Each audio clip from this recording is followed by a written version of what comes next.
Egypt collector preserves hundreds of classic cars. Cairo. The past frequently collides with the present in Cairo, with traffic snarling next to ancient sites. Cars in the city can take a beating, between soaring temperatures, insidious desert dust and the crowded streets. Classic models are not uncommon, but the often languish in dusty alleys or garages.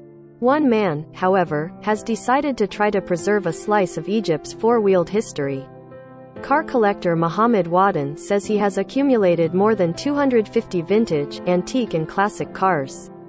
Most of them he discovered inside the country. A fleet of this size would rank him among the world's top classic car collectors. Experts typically classify vehicles as vintage, antique or classic depending on their year of production. The 52-year-old Wadden runs a tourist company taking visitors to Egypt's famous landmarks. But he's devoted to his hobby.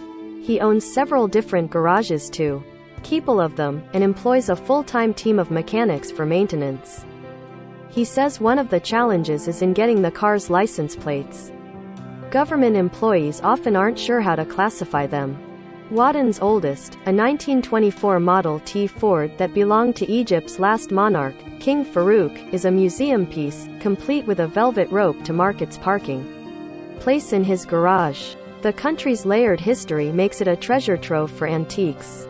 Egypt, a former British protectorate, was a destination for Europeans in the late 19th century and the first half of the 20th century. Italian, Greek, and Jewish communities once flourished in Cairo and the Mediterranean city of Alexandria. Its historic markets, or souks, sell many reminders of times gone by, replicas and genuine. Wadden has collected many of them.